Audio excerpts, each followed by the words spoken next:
This is the Big O Show. This is the Big O Show.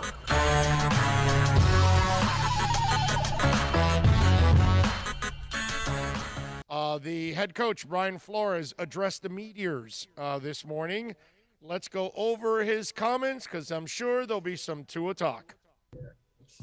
Good morning, Brian. Wanted to ask you about Durham Smythe and Isaiah Ford. With Isaiah, we know how smart he is, how well he knows the offense, how prepared he is. What skill would you say, what physical skill has allowed him to get a more prominent role this year and allowed him to develop as well as he has from a guy who's bouncing back and forth to now a guy who gets a lot of snaps? And with Durham, just curious how the knee injury happened and if you think he was going to miss extended time. Well, Isaiah, he's like you said, he's smart. He knows multiple positions. He's where he's supposed to be. Really, the majority of the time, he's dependable. He's accountable, and he's gotten open and made some plays in some critical situations.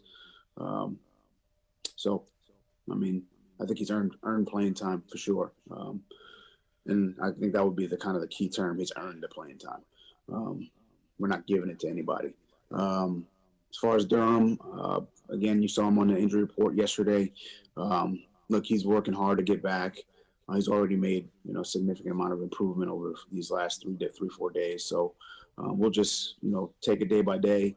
I don't want to put a timetable on it, but he's definitely working to get back. I mean, this could be hopefully as soon as possible. Now, let me elaborate a little bit on this. First of all, you notice how he says he earned it and we're not giving it to anybody. And that's why the whole Myles Gaskin thing has been played out the way it's played out, because he's earned the right to play ahead of Matt Breida. It's not that they don't like Matt Breida, it's just that they got to give Gaskins credit for improving.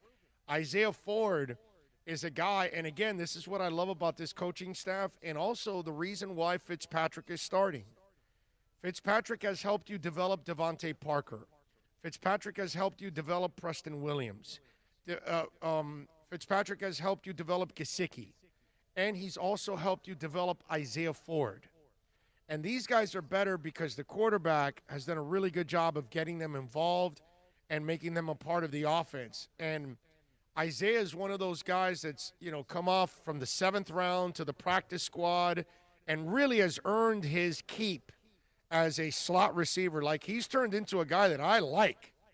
Like, I enjoy watching Isaiah Ford play. I'm super proud of him, the way he's come out of nowhere as a 7th rounder 2 years ago and to be where he's at now.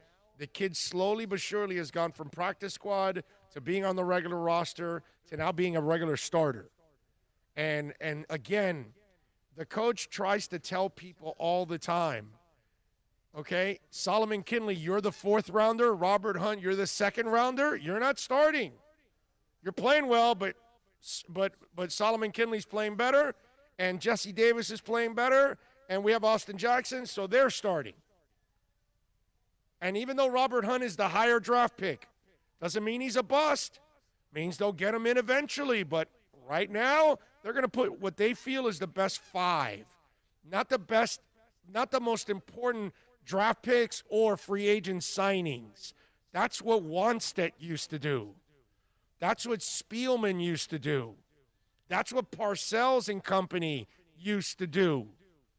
They would try to justify their picks or their free agents by continuing to play people that either didn't fit the system, didn't deserve the playing time, whatever. And it sends terrible messages into your locker room that the politics are over the logical decisions.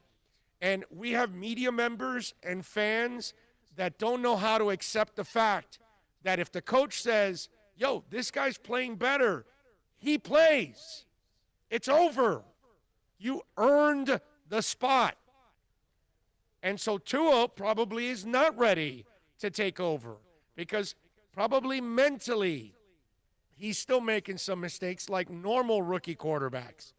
And so they think that with Fitz, they still have a better chance at developing the players around him, running the offense, helping the offensive line, all of those things. Where Tua might be learning so much, he might not be able to get everybody, like Rosen. Rosen still had to learn to decipher the defense and make all the right decisions. And so he doesn't have time to really get people involved and all that. He's throwing to whoever he can, whoever he figures out. Whereas Fitz can kind of work things around, and he can assist the offensive line by running and tucking the ball when he's supposed to and all these things. There's a lot of responsibilities going on. And people, some people don't want to understand that Coach Flores and his staff, they're simply playing the people that have earned the playing time, period. And Isaiah Ford is definitely one of those guys. And let me tell you, I'm really proud of Durham Smythe because he kind of came in as just a blocking dude, and ever since then, they've been trying to make him more of a pass catcher too, and they've done that now. And that's really important because now you keep defenses even more off balance.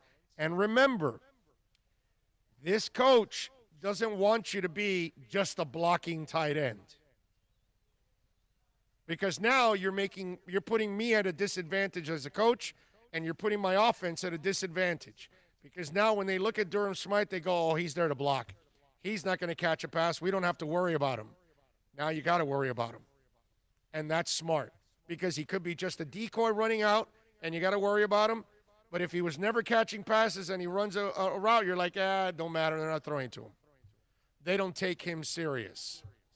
Good job by the coaches developing Durham Smythe as a receiver, developing Isaiah Ford, and playing the people that deserve to play. Go ahead, Bill. Brian, how optimistic are you that the NFL is going to be able to get through its season? I mean, I think if we continue to follow the protocols and everyone's responsible, obviously inside the building, but outside the building as well. I mean, it's really a lot of the same things we've been saying, and really everyone across the league's been saying since the start of training camp. We got to make smart decisions, and if we do that, collectively as a league, then yeah, I'm very optimistic. It's going to be a challenge, though. I mean, this isn't. It's like I've said multiple times. You can do everything right and still contract the virus. I mean, it's airborne. So again, you put your mask down for a split second. I mean, there's a to drink some water, which you kind of need to do, especially in this environment. And you're kind of expose yourself. So look, you can do everything. I mean, there's something you can't not drink water, you can't not eat. I mean, so you can't cover your face at all times. But you got to be as you have to try to be as responsible as you can be.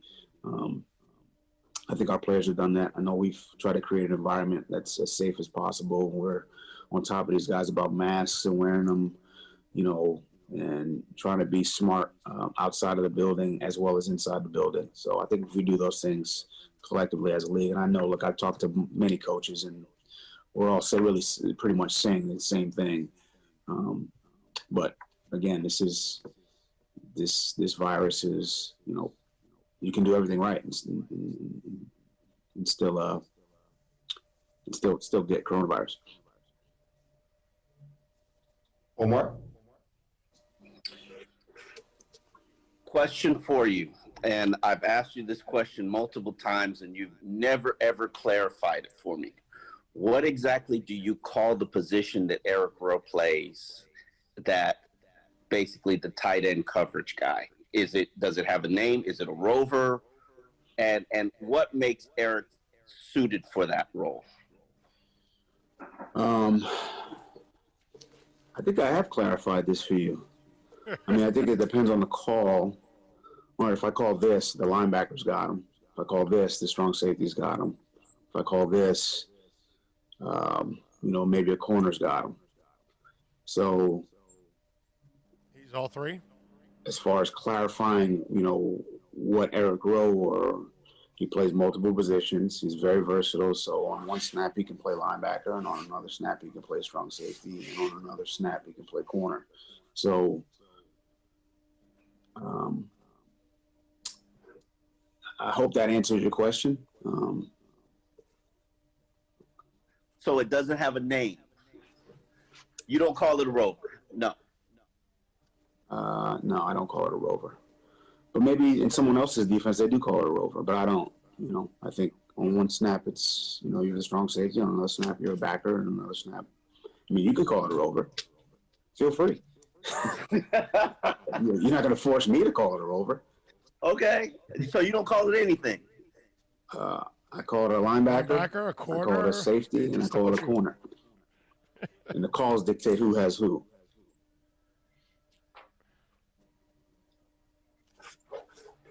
All right, we'll go to Travis.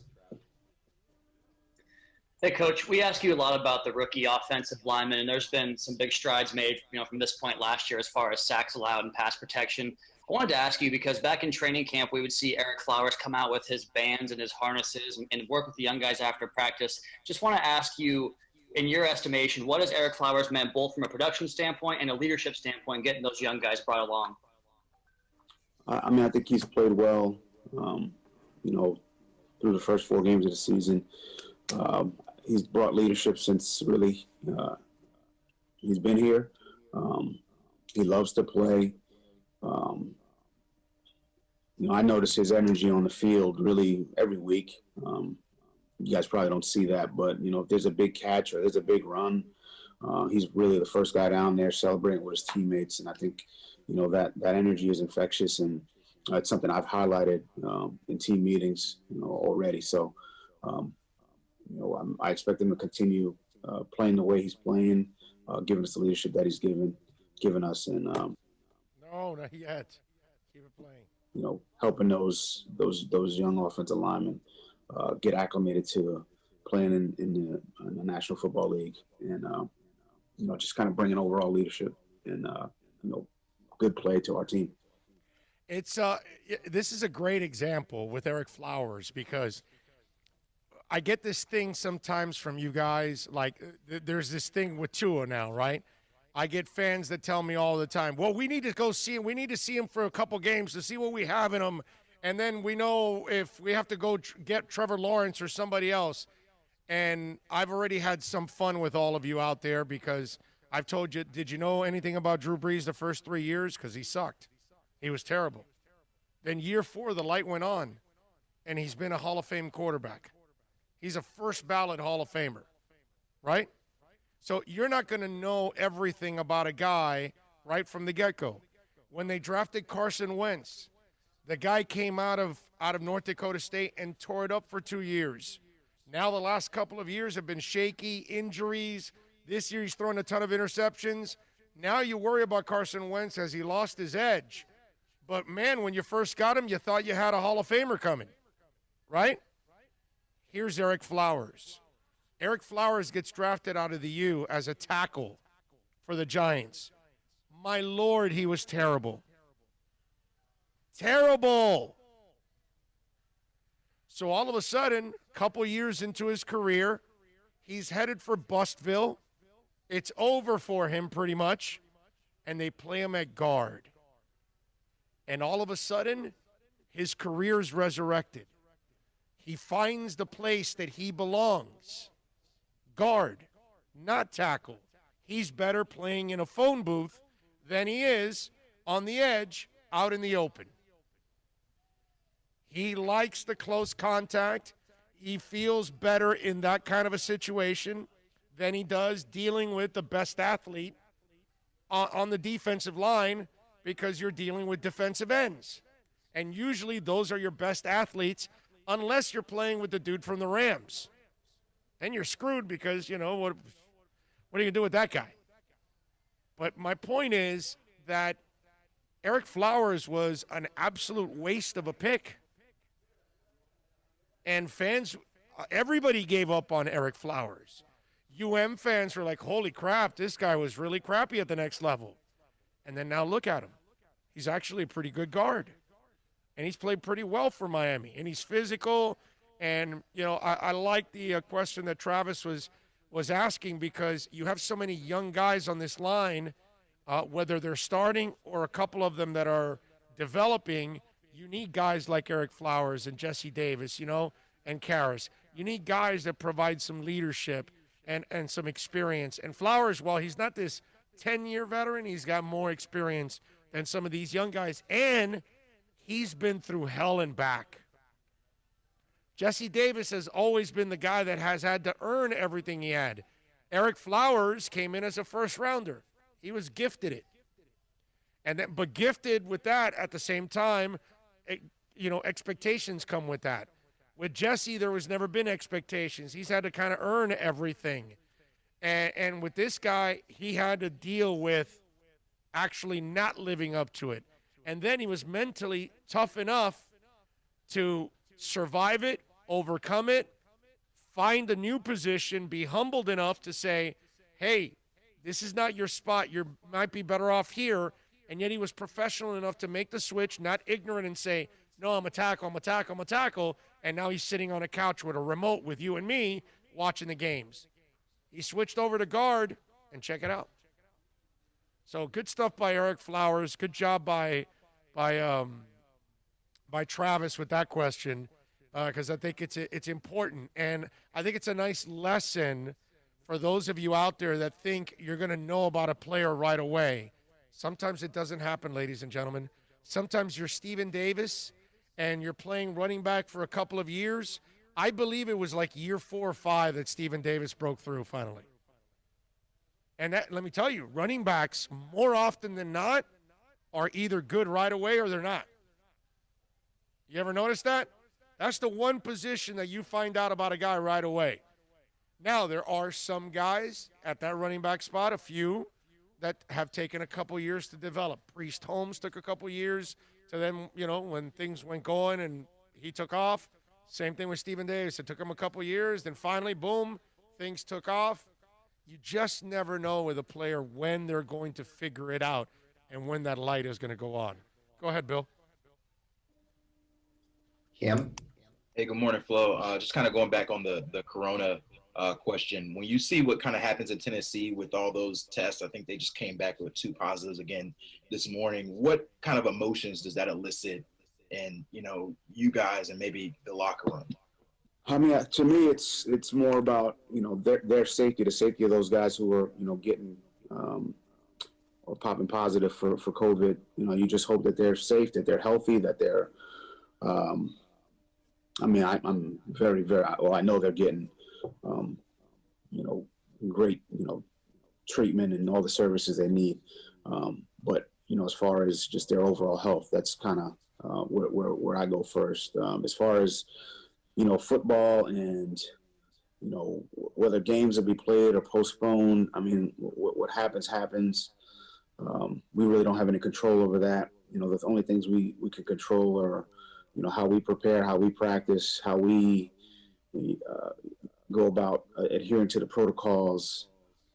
You know, do you start to think about, okay, if we start canceling more games or postponing more games, what's that going to look like for the rest of the season? Yeah, but I try not to look that far down the road. I mean, I think the league will handle those things, and if we end up being affected, then, you know, and so be it. You know, we'll just try to, you know, keep doing what we're doing, prepare, and try to, you know, create as many opportunities to go out there and play as possible. I mean, that's, you know, that's what I'm hoping for. I mean, I love coaching. The players love playing. So, you know, we're going to try to do everything we can to create a situation where we can play an entire season.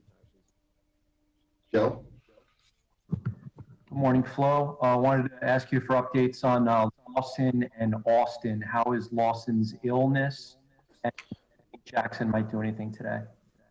Well, Shaq, just again, so everybody's clear on this, it wasn't COVID related. Just a bug.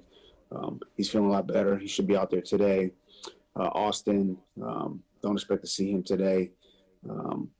But he's definitely made some progress this week. So we'll see where that goes here, you know, maybe tomorrow. we're getting other guys ready, so we're getting other guys ready. Adam? I wanted to ask you about the run defense. Now that I thought about this, sorry about that, Bill. I thought about it late. When he was talking about Austin, and remember, Austin's a tough sumbitch. He gave bone marrow a month before and then played the whole college season. And hopefully Austin can practice on Friday. Hopefully he can play. But even if he doesn't, I got to tell you something. There's a little part of me that doesn't mind if he doesn't play, because what I like about this team now, and notice how it's different, now we actually are talking about depth. Have you noticed that? Because it's not really just one lineman anymore. Now we're actually deciding, okay, wait a minute. So is Julian Davenport going to end up playing, or are they going to get Robert Hunt and maybe move Jesse Davis to left, or they put Robert Hunt over at left tackle? Robert is their second-round pick. He's been impressive in practice. So what do they do? And we're all dying to see Robert Hunt. Like, I already like what I see from Austin Jackson and Solomon Kinley. I kind of want to see Robert Hunt right now. You know what I'm saying? I almost like, you know what, maybe Austin needs a week off to get that ankle completely healed, feel a little better about it, and then get out there against the Denver Broncos and get it done. And maybe this week you play with Robert Hunt and find out if – think about this. We've had offensive line issues here for years now. These dudes in their 2 drafts have kind of solved those issues.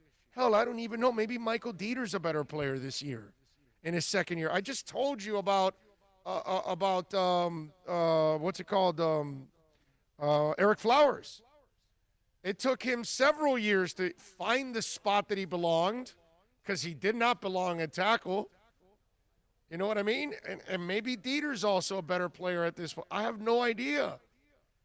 But that's kind of you give these guys some time to work with these players, and they figure out ways to develop them. I mean, remember, Lynn Bowden Jr. is there. Malcolm Perry is there. We haven't even seen those guys yet. And that's because they're not ready yet. You don't play until they feel you're ready. But there's a twisted part of me that says, I'm all right if Austin doesn't play this week, because I know what he is. I just want him to get healthy, give him a week off, and maybe you'll get a better guy. This week, why not try a little Robert Hunt? Let's see what you got here. Think about this. If you hit on Austin Jackson, you hit on Solomon Kinley, and if you hit on Robert Hunt, oh, my God. When do the Dolphins hit on 3 linemen? When do the Dolphins hit on 2 linemen? When do the Dolphins hit on 1 lineman? These guys are hitting on several? That's good stuff. Go ahead, Bill. The yards per carry allowed, I think, has come down the last few weeks.